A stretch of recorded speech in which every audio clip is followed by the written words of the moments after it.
Guys इस video में हम लोग देखने वाले हैं बूलियन अलजेब्रा के लॉज। तो इतने सारे लॉज हैं, सभी को आपको याद रखना है। और क्योंकि इसका ये आप याद रहेगा आपका, तभी आपका बूलियन अलजेब्रा का जो प्रॉब्लम होगा वो सॉल्व होगा। ठीक है, सो याद कैसे रखना है, कैसे आप इसको याद रखेंगे वो देख लीजिए। जैसे कि a प्लस बी इक्वल होता है b प्लस से।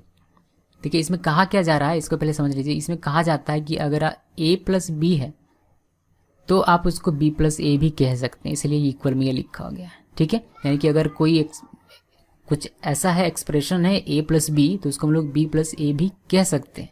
अगर इनपुट a b, ऊपर में a नीचे b अगर इनपुट डाला जा रहा है तो आप उसको फ्लिप करके ऊपर b और नीचे a भी डाल सकते हैं इनपुट के तौर पर किसी गेट में।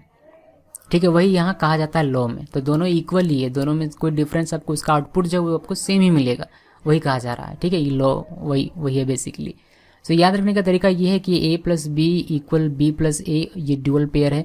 इसमें आप देखेंगे कि इसमें और इसमें क्या सिमिलरिटीज़ है, उसको आप देखेंगे तो आपको पता चलेगा कि a plus B equal B plus A है। तो इसमें हम लोगों ने और रखा हुआ है, और प्लस है तो और है, उसी को हम लोगों ने यहाँ एंड में बना दिया है।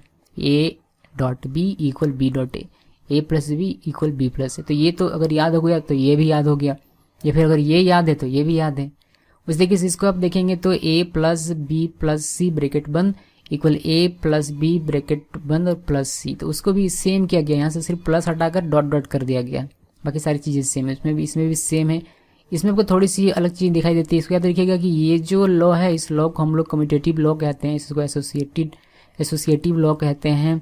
उसी तरीके से सभी का यहाँ नाम लिखा गया। ये जो a प्लस वन है इक्वल वन है, यहाँ a डॉट वन को आप a एंड वन को आप देखेंगे कि यहाँ a लिखा गया। तो थोड़ा सा अंतर है, लेकिन फिर भी आप थोड़ा सा ट्रिक अपना लगाकर कैसे आपको याद रखना है, उसमें लगाकर आप इसको याद रख सकते हैं। जैसे कि मैं आपको एक ट्रिक बताता हूँ। देखिए, a को अगर हम मल्टीप्लाई करते हैं 1 से, किसी भी चीज़ को आप 1 से मल्टीप्लाई करें तो वही आएगा, तो ये a आ गया। अब किसी भी चीज़ को आप 0 से मल्टीप्लाई करते हैं तो वही आता है। ठीक है, वैसे तो यहाँ मल्टीप्लाई से a स्क्वायर आना चाहिए, लेकिन यहाँ a multiply a equal a लिखा गया। तो इसको थोड़ा सा आपको याद रखना पड़ेगा। मतलब इस तरीके से आप ट्रिक लगाइए थोड़ा बहुत, और आप पूरा का पूरा लॉ जो है आपको अपने दिमाग में याद रख सकते हैं हमेशा के लिए।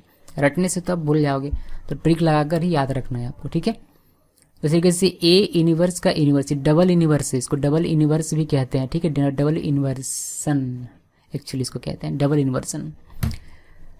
ओके, सो ये हो गया डबल इन्वर्सन भी इसको कहते हैं, याद रखिएगा इस लॉ को। अगर कहीं आपको पूछा था डबल इन्वर्सन का लॉ बताइए, तो आपको ये लिखना है। ठीक है, ओके, यहाँ मैंने सबका नाम लिख दिया कि इस लॉ को क्या कहते हैं। और इसमें सब इसको देखिए, इसको सिर्फ आप पढ़ नहीं, इसका प्रूफ भी कर सकते हैं। अगर a प्लस बी है तो क्या b प्लस ए होगा, इसको प्रूफ भी कर सकते हैं। मैं एक दो लॉ जो है उसको प्रूफ करके बता दूंगा।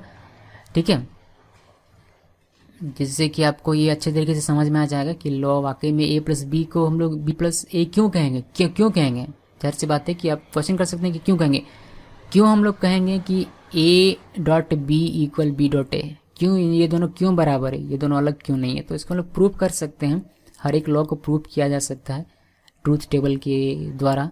इसको आगे आने वाले वीडियोज़ में हम लोग देख लेंगे। Till then, thanks for watching.